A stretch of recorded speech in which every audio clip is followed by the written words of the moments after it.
परमेश्वर मानव देवाला निर्माण करू शकतो का? मनुष्य देवाला निर्माण करू शकतो का? मोठ्यानं बोलायचा नाही ना. पण इथं कधीतरी तुम्ही चिंतन केलं का? इथं कधीतरी तुम्ही असा अभ्यास केला का की इथं मानवानं देवाला निर्माण केलेल्या व्यवस्था सगळं आपल्याला जोडलेलं आहे. पण आपल्याला कुठं जोडलं पाहिजे? ज्याने हे आपल्याला पूर्ण विश्वातली पावर ह्याच्यामध्ये पिंडामध्ये दिली. आणि ती पावर म्हणजे काय? तर विश्वातली पावर म्हणजे ही शरीर आहे. या शरीरामध्ये 5 तत्व आहे. 5 तत्व म्हणजे हवा है, पानी है, धरतीचा है, चांद सूरजचा आहे. ते पावर आहे.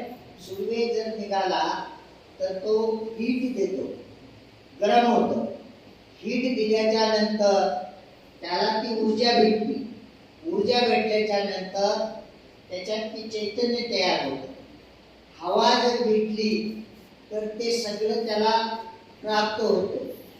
पाणी जर भेटलं तर बरोबर ते त्याचं तत्व त्याच्यामध्ये असतं. आणि म्हणून हे 5 तत्वाचं पिंड आहे. आणि हे मातीचं धन आहे. मातीचं धन मातीतच जाणार आहे. ईश्वराची सिस्टीम काय आहे?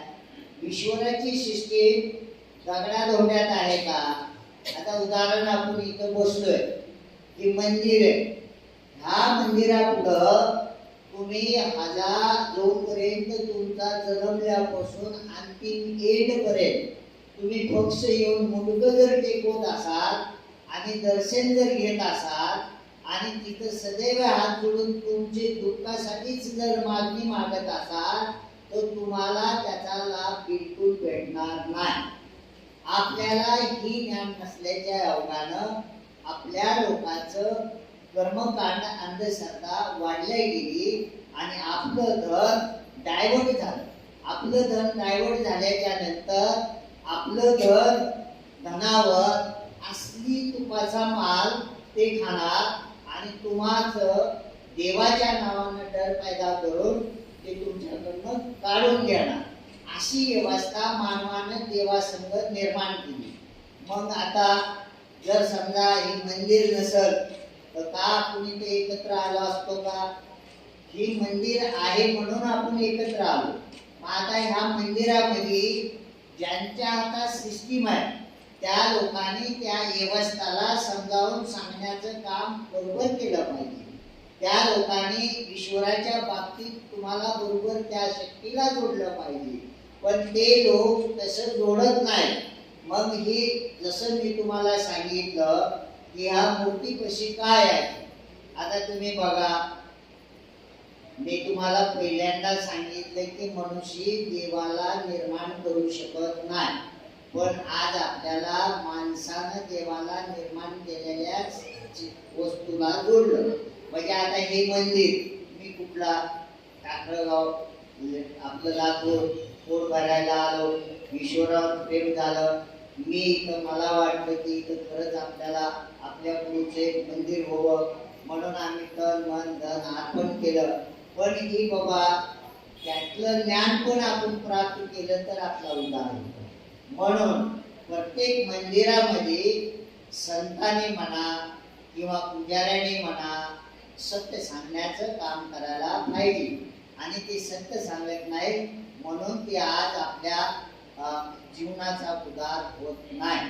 आपण भटकलेली अवस्थामध्ये लोक आहे. म्हणून तुमच्याकडे फक्त प्रेम आहे, परमात्माचं प्रेम आहे, पण ज्ञान नाही आहे. म्हणून ज्ञानाचा जो सवाल असतो की लगेच तुरंत कुणाला पचतो असं नसतं. का तर एखादा दगडावर प्रेम करतो, एखादा संतावर प्रेम करतो, एखादा अनेक सांगितलेल्या प्रकारावर प्रेम करतो. त्याचं मन आस्था तिथं जोडलेली असते. त्याच्या मनाला जर ठेस पोहोचवण्याचं काम केलं तर त्याला सोडल्या जात नाही. म्हणून आजही असं तुमच्या गावातले महाराज आहेत, तुमच्या गावात एक चांगलं काय त्या पीठाचं नाव केशव महाराजांचं मंदिर आहे. काही त्या ठिकाणावर तुम्ही काही जुने लोक बी असाल, तुम्हाला माहिती आहे की तिथले काही संस्कार कसे असते. तर अशा काही प्रत्येक ठिकाणी मी कुठल्या एखाद्याच्या व्यवस्थाला नाव ठेवण आहे, मी संसारातली सिस्टीम सांगतो.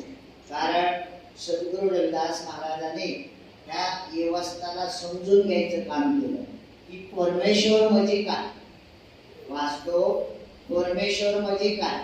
जेव्हा सद्गुरू रविदासांना हे समजलं की परमेश्वर म्हणजे बाबा बाहेर नाहीये, मग त्यांनी कुठं सांगितलं, का मथुरा, का द्वारका, का काशी, का हरिद्वार, रविदास खोज दिल अपना तो मिलिया दिलदार. आता आपल्याला काय सांगितलंय की बी फरक बघा, धर्तीवर मानव समान आहे, पण जोडणारी पद्धत समजून घ्या. कसं कुठं जोडलेलं आहे ईद कळलं जरुरी आहे आपल्याला. आता हीच चीज मुसलमानाला वेगळं सांगितलंय, तीच चीज ख्रिश्चनला वेगळं सांगितलंय. हा धर्माच्या लोकाला आपला गुरुनं सांगितलेल्या ज्ञानामध्ये ईश्वर सांगतात, आपल्या गुरुनं सांगितलेल्या ज्ञानामध्ये परमेश्वर सांगतात. पण परमेश्वर कुणाच्या बापाची प्रॉपर्टी नाही, ती कुणाच्या धर्माचा गुलाम नाही. तर ती समजणं आपल्याला खूप जरुरी आहे. विश्वातली पावर ऊर्जा अखंड विश्वासाठी आहे, ती समजणं जरुरी आहे. मग ह्या लोकांनी सद्गुरू रविदास सांगतात की का मथुरा, का द्वारका, का काशी हरिद्वार, रविदास खोज दिला अपना तो मिलिया दिलदार. की परमेश्वराला खोज मानतात. आता बघा, सत्य जर बघितलं, कुठल्या 84 लाख तिने जन्मामध्ये गवताच्या काडीला पण मानलेलं आहे. याचाही जन्म आहे, त्यालाही धरती बसून जर तुम्ही बाहेर काढलं तर ते सुकून जातं, ते वाळतं आणि ते जमिनीत मिक्स होतं. तसं हे संपूर्ण जी धरतीतच मिक्स होती, तर ही धरतीत मिक्स होती. तर ही चैतन्य कसं आहे शरीरात बघा. आता विश्व परमेश्वर तुमचे 5 तत्व म्हणजे हाड, मांस, हे तुमचं रक्त, हे संपूर्ण शरीराचं त्याचं पिंड बनलेलं आहे. आणि त्याच्यात आत्मा, आत्मा त्याला तुम्ही मानता. आणि त्याला नाचवणारं मन. तुम्हाला सगळीकडे ते ह्या 2 वस्तूशी खूप तुमचं विचार यायला पाहिजे. आत्मा हीच तुमच्यासाठी परमात्मा म्हणलेला आहे ना, आत्मा हीच तुमच्यासाठी परमात्मा. पण ह्या शरीरातला एक तत्व कमी झालं तर शरीरातलं तुमचं कमी व्हायला सुरू झालं, नष्ट व्हायला सुरू झालं. डोळ्याला दिसणार नाही, किंवा ऐकाय येणार नाही, किंवा चाला येणार नाही, किंवा ह्या सगळ्या गोष्टी. तर ही समजणं शक्ती ही जर तुम्ही समजला तर तुम्हाला कुठेही परमेश्वरासाठी जायची जरूरत नाही. परमेश्वर तुम्ही जीवावर सगळ्यात प्रेम केलं पाहिजे. नीच उंच भेदभाव आपल्या डोक्याने नसले पाहिजे. समानतांचं प्रेम साऱ्या जनावर जरी असेल तरी त्या परमात्माने त्याला जीव दिलेला आहे, त्याच्यावर आपण प्रेम केलं पाहिजे. हे सगळं समजणं म्हणजे हेच खरं तुमचं तत्व आहे आणि हीच खरा आपला जन्म आहे. जसं आता तुम्ही आनंदाने इकडे निघालेले, आनंदाने चाललेले, तुम्हाला त्या आनंदामध्ये तुमचे पाय दुखालेले सध्या करणार नाही, तुम्हाला थकाव सध्या येणार नाही. का तर ईश्वरासाठी तुम्ही आनंद रूपात चालला. भले तुमच्याकडे ज्ञान नका करायचं ना, पण आनंदी रूपामध्ये तुम्ही ईश्वराकडे चाललेले आहे. आणि हाच खरा मानुषी धर्म आहे. तुमच्या पुढं मस्जिद आहे, का चर्च आहे, का गुरुद्वारा आहे, का बुद्धविहार आहे, हे काही का असना, ते सगळ्यांसाठी माणसाला ज्ञान प्राप्त करण्यासाठी हे प्रार्थना स्थळ आहे. आपण प्रार्थना स्थळामध्ये गेल्याच्या नंतर ज्ञान काय आहे ही तुम्हाला आता तुम्ही समजा जर 15 दिवस जाणार आणि जर कधी तुकाराम महाराजाला जर तुम्ही समजून घेतलं नाही, त्यांचं एखादं वचन सध्या तुम्ही समजून घेतलं आणि त्याच्या पद्धतीने जर तुम्ही जीवनामध्ये याच्याशी रिश्ता ठेवला तर तुमचा उद्धार झाला. पण तुम्ही जर समजा तुकाराम महाराजाचं एक वचन जरी समजणार नाही, ज्ञानेश्वरी महाराजांनी सांगितलेलं एक वचन समजणार नाही, अन्य जातीमध्ये संत महापुरुष आहेत त्या आपल्या कुळात जन्मलेले कुळाने, आज तुम्ही जर माळे असाल तर तुमच्यासाठी सावका माळी तुमचं कुलदैवत आहे. तुम्ही जर आज कुंभार असाल तर तुमच्यासाठी दुर्वा काका तुमच्यासाठी कुलदैवत आहे. तुम्ही जर कुणी इथं मराठा असाल तर तुमच्यासाठी कुलदैवत तुकाराम महाराज आहे.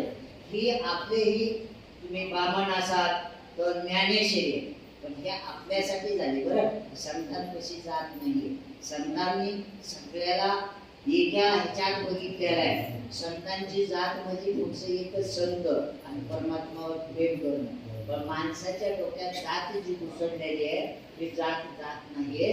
म्हणून आपण सगळ्यावर समान प्रेम करून आपल्या घराचा उद्धार केला पाहिजे, आपल्या कुलदेवताला पूजलं पाहिजे, आपल्या माता पितांची सेवा केली पाहिजे. आपलं धन जे व्यर्थ कुठं खर्च नाही केलं पाहिजे. देवाला भिवून, देवाच्या नावानं भिवून ते देवाला सांगितले हे पूजा कर तेव्हा तुझं चांगलं होईल म्हणून असं काही भिवून ही धन त्या ठिकाणी खर्च केलं नाही पाहिजे. जर तुम्ही कमवलेलं धन तुमचं असेल तर पहिला अधिकार तुमच्या लेकरा बाळाचा आहे. चांगलं त्यांना शिकवलं पाहिजे. तुमच्या घरादारामध्ये घर चांगलं पाहिजे, स्वच्छ राहायला पाहिजे, स्वच्छ खाल्लं पाहिजे. सगळ्या ह्या गोष्टी आपण जीवनामध्ये असं करणं हा खरा मानव धर्म झाला. पण आपल्याला बऱ्याच काही डोक्याने घुसडून दिलेला असतो. तो मुसलमान आहे, तो हिंदू आहे, ह्याच्यामध्ये भक्तांचं काही नाही. भक्तांनी कधी अशी वाट लावलेली नाही, संतांनी बी नाही. हे जास्तीत जास्त करून राजनीती व्यवस्थाने ह्याला वाट लावलेली.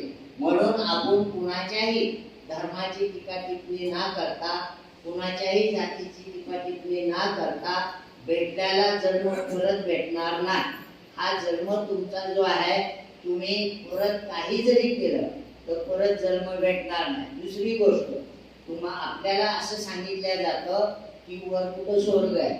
वर कुठं स्वर्ग नाहीये, वर काही जात नाहीये. आणि जी केले ती निर्माण जसं होतं तसं नष्ट होण्या जमिनीत मिसळतं, म्हणून त्याला काही भेटत नाही. ही सगळ्या कल्पना आपल्याला माहिती पाहिजे की आपण भेटतो. भेटल्याच्या नंतर असं वाटतं की ती केल्यानं हे आपल्याला लाभ माग लागणार नाही किंवा काही कोणतं सैतान बी असेल तर ह्या जगाच्या पाठीवर सैतान असेल तर माणसामध्येच आहे आणि ईश्वर असेल तरी माणसामध्येच आहे. भलं काय करायचं, वाईट काय करायचं हे आपल्या आपल्या कर्माचं फळ. जोपर्यंत तुम्ही दगड तोंडे नवसं तीर्थ करून तुम्हाला वाटत असेल की मी खूप कुठे भक्ती करतो म्हणून ईश्वर मला काही देतो, ईश्वराने तुम्हाला सगळं चालवण्यापासून अंतिम येईपर्यंत दिलेलं आहे शरीर. तुम्ही कर्म केल्याशिवाय त्याचं फळ तुम्हाला प्राप्त होऊ शकत नाही. तुम्ही कितीही भक्ती करा, चुलीवर रोटी कुणाला बनवावं लागत, तुम्हालाच बनवावं लागत. रोटी केल्याशिवाय तुम्हाला खायला भेटणार नाही. म्हणून हा आपल्या जीवनाचा दिलेला वेळ काळ कसा आपण पार केला पाहिजे, समजून घेतलं पाहिजे. बर, तसंच परमेश्वराने तुम्हाला जन्म दिला तर का आपण परमेश्वराचं गुण नाही गायला पाहिजे का? गायला पाहिजे. परमेश्वरासाठी इतका आनंद आपल्या हृदयात पाहिजे की मी कसं त्याच्यावर प्रेम करू. तुम्ही प्रेमच करू शकता, प्रेमामधूनच त्याला तुम्हाला प्राप्त करू शकता. तुम्ही किती हजारो ब्राह्मण बसून जरी पुराण कथा वाचत बसले तर तुम्हाला ती प्राप्त होणार नाही. म्हणून सद्गुरु रविदासांनी सांगितलं, मन चंगा तो पृथ्वी में गंगा. तो मनाला साफसुथरं ठेवणं ही पहिला धर्म आपला आणि जीवनातले चांगले कर्म करणं ही एक आपला खरा धर्म. तर आपण ईश्वराला समजून घ्या, परमेश्वराला हे प्रत्येक धर्म आपल्यासाठी जोडण्यासाठी धर्माचं ज्ञान बनवलेलं आहे. जसं एका माणसाने ही मंदिर बनवलं, ही जमीन खरेदी मी केली, हे मंदिर मी बनवलं, मी इथं देवाचं गुणगाणं सुरू केलं म्हणून लोक येऊ लागले, तर ही माणसानं बनवलं. तसंच धर्मव्यवस्था ही सध्या माणसानं बनवलेली. तुम्हाला धर्मउपदेश, धर्मग्रंथ हे जे काही संदेश देत असते, तर काही जो तो धर्म आपल्या सिस्टीमला जोडून ठेवण्यासाठी, आपल्या फॉलोअराला जोडून ठेवण्यासाठी त्याच्यामध्ये लिहिलं गेलेलं जातं की तुला हे नीतीनेम पालन करायला पाहिजे. हा जे चांगला असेल तर ते तुम्ही घेवा, जर त्याच्यात काही तुमची नुकसान होत असेल तर बिलकुल तुम्ही त्याला धारण करू नये. मग तुम्ही कुठल्या देशात जन्मला, कुठल्या जातीत जन्मला, कुठं राहता, कोणचा कर्म करता, किती धनवान आहात, किती गरीब आहात, याचा काही संबंध नाही. तुम्हाला जीवन भेटलेलं आहे, त्याला समजलं, ज्ञान प्राप्त करून घेणं आणि आपला ज्ञान आधारित जीवन भवसागर पार करणं हा प्रत्येकाचं कर्तव्य. धर्म निर्माण कसे झाले? मनुष्य देवाला मानत नाही, धर्माला मानत. मुसलमानाला काय शिकवलं? तू मस्जिद मध्येच नमाज पढायची आहे, बाकी कुठल्या याच्यात जायचं नाही. ख्रिश्चनला काय शिकवलं? चर्च मध्ये जाऊन तू प्रार्थना करायची हो, बाकी कुठे जायचं नाही. तसं शिखांना काय सांगितलं? गुरुद्वाऱ्यातच जायचं. म्हणून ह्या धर्माला तुम्ही अभ्यास जर केला तर पहिला पक्ष मानव धर्म प्रेम होतं, त्याला हळूहळू विद्वानांनी बाहेर काढलं आणि आपल्या पद्धतीच्या हिशोबानं त्याला जोडण्याचं काम केलं. मग धर्म ही जोडून ठेवण्यासाठी, धर्म कशासाठी आहे? माणसाला जोडून ठेवण्यासाठी आहे. व ती व्यवस्था सिस्टीम कशी असली पाहिजे की तुमची ज्याला जोडल्या जातं त्याची नुकसान नाही व्हायला पाहिजे. मग ह्याने काय केलं त्याच्यामध्ये की त्यांचा फायदा, तुमची नुकसान, हलवराची नुकसान. जे धर्मगुरू असते त्याला पूजणारे असते, त्याच्या पुढचंही असत तर त्यांचा फायदा. तर ह्या व्यवस्थाला निर्माण केलं. 2500 वर्षाखाली बुद्ध जन्मले नव्हते तर बुद्ध धर्म कुठं होता? 2500 वर्षाखाली महावीर जन्मले नव्हते तर जैन धर्म कुठं होता? 2000 वर्षाखाली येशू मसीह जन्मले नव्हते तर ख्रिश्चन धर्म कुठं होता? 1400 वर्षाखाली मोहम्मद पैगंबर जन्मले नव्हते तर मुसलमान धर्म कुठं होता? 400 वर्षाखाली, 400 बी नाही झाले, कमीच शीख लोक, तर 10 गुरु नव्हते तर शीख धर्म नव्हता. इथं लिंगायत धर्म आपल्याकडे बसवेश्वर नव्हते 900 वर्षापूर्वी तर लिंगायत धर्म नव्हता. मग ह्या महापुरुषाचा पहिला जन्म होतो आणि ज्यांनी ह्या समाजासाठी विचार, प्रत्येक महापुरुषाचे विचार खूप महान आहे, पण पुढं काळ आणि वेळ बदलतं आणि त्याच्यामध्ये लोक आपलं बघतात, स्वार्थ साधून घेतात आणि भक्तीमध्ये असेल, पूजापाठमध्ये असेल, पण ते ओरिजिनल महापुरुषाने कधीही असं थांबणारा मार्ग सांगितलेला नाही. लास्ट संत तुकाराम महाराज, ह्या संतांच्या नंतर मला नाही वाटत की या धर्तीवर इतके स्वच्छ मनाचे प्रेमाचा संदेश देणारे आणि सगळ्यासाठी इतका आपलं तन मन अर्पण करणारे संत असते. आता संताला सांभाळल्या चालले, संतांना सांभाळल्या चालले की त्याला कुठे सगळ्या जळ भेटत नाही. पाहिजे तसल्या मोठ्या गाड्या, पाहिजे तसले मोठे आश्रम, पाहिजे तसं त्याला खायला प्यायला, पाहिजे तशी त्याची सेवा ही त्याला दिल्या चालणे. पण ह्या पूर्वीच्या महापुरुषांनी त्याची कधी अपेक्षा केली नाही.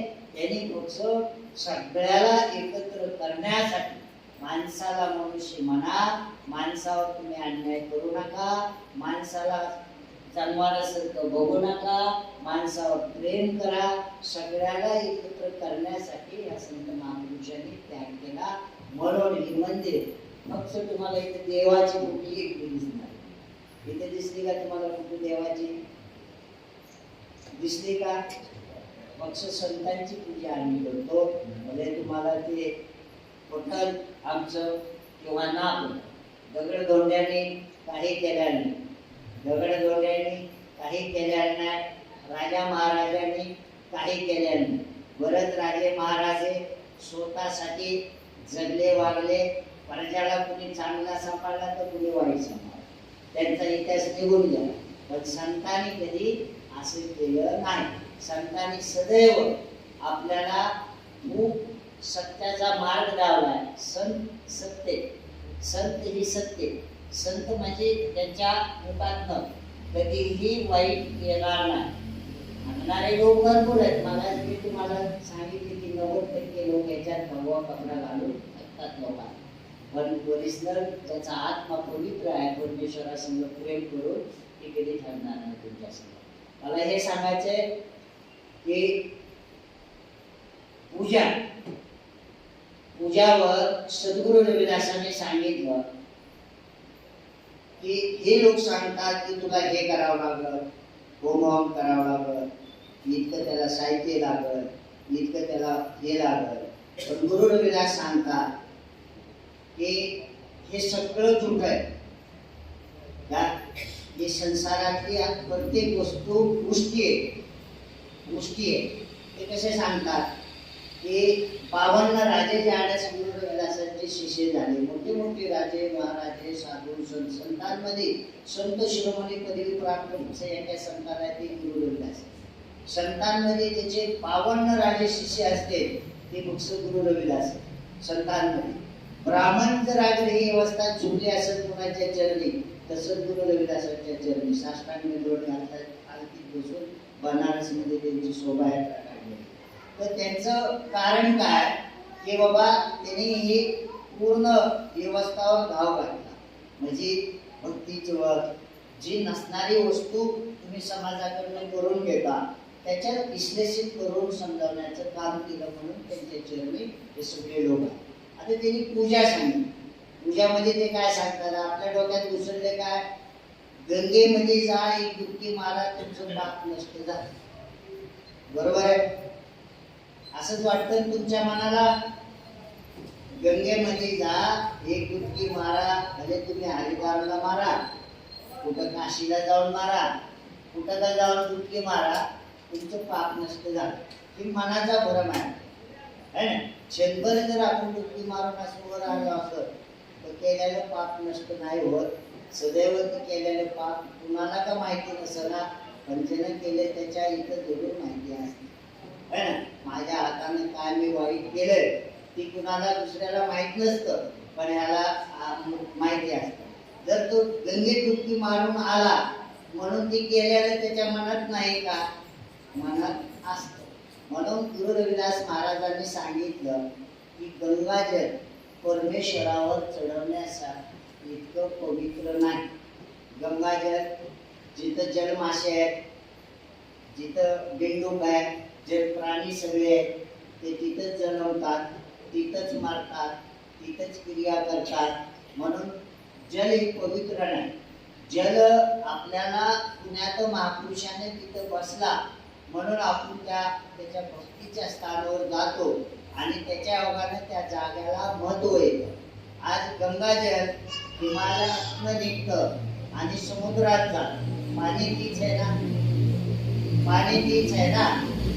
हिमालयातनं निघतं समुद्रात जातं, पाणी तीच आहे. पण आपण तिथं का डुबकी मारतो, कुठल्या ना कुठल्या महापुरुषानं तपस्या केलेली असते आणि त्याच्यासाठी त्या तपस्यासाठी त्या महापुरुषाच्या आशीर्वादासाठी ते युगोयुग लाईन लागलेली असते, म्हणून त्याला महत्व आहे. पण त्या गंगाजलला असं इतकं महत्व काही नाहीये, पण त्या परंपरा सिस्टीमला महत्व आहे हे समजणं जरुरी. मग गुरु रविदासांनी सांगितलं गंगाजल ही रुष्ट केलेल्या आहे मछलीनं, माशानं, मी नाही चढू शकत. पुढे जाऊन गुरु रविदास सांगतात जसं दूध आपल्याला सांगतात दुधाचा अभिषेक करा आणि आपण अभिषेक करतो दुधाचा. तर गुरु रविदास सांगतात की पवित्र नाही. दूध जे आहे ते कचरे वासरू जे असतं ना, आपण वासराला पहिलं सोडतो, वासराला सोडल्याच्या नंतर दूध काय करतं ते पितं आणि जेव्हा ती दूध आपल्यासाठी जनावर नाही देत, आपल्यासाठी देत नाही, त्याच्या लेकरासाठी वासरासाठी दूध देतं आणि जेव्हा दूध यायला लागलं की त्याला आपण मोडून काढतो, बाजूला बांधतो आणि त्याचं दूध काढून आपल्यासाठी घेतो. म्हणून गुरु रविदासांनी सांगितलं दूध ही कचऱ्यानंच उष्ट केलं, त्या वासराने उष्ट केलं, तर परमात्मा मी ही उष्टीची तुझ्यावर कशीच होती. पुढे जाऊन फूल जे आहे फुलतं, फूल फुलल्यानंतर ते मधमाशा भवरे त्याच्यावर बसून रस चुचतात, त्या मधमाशीनं फुल उष्ट केलेलं आहे. मग गुरु रविदास म्हणतात की फूल सध्या तुझ्यावर परमात्मा मी कसे करू, हे उष्ट केलेलं आहे. मग त्याचं निमित्त हे निमित्त वगैरे सगळं आपण त्याचा सुगंध घेतो आणि म्हणूनही ते उष्ट झालेलं असतं. तर मग ते सांगतात की हे परमेश्वरा, हे परमात्मा, हे तुझ्यावर चढवणे नाही, या संसारामध्ये काही पवित्र नाही. केरो किया तुझी किया अर्थ सगळं झुटा आहे, म्हणजे साऱ्या संसारातली गोष्ट झुटी आहे आणि हे सगळं तू निर्माण केलेलं आहे, त्याला मी नाही निर्माण केलं आहे. तर तुझं घेऊन मी तुलाच काय देऊ. आता तुम्ही माझ्यापाशी आला, तुमच्या खिशातले पैसे मी काढायचे, पाहुणे आला म्हणून मी तुम्हाला चहा पाजायचा, तर हा चहा माझा तर नाही झाला, हा तुमचाच चहा झाला. तुमचे पैसे मी काढले, तुम्हाला चहा पाजला, तर हा तुमचाच चहा झाला. असं गुरु रविदास सांगतात की तुझीच वस्तू घेऊन मी तुला काय करू.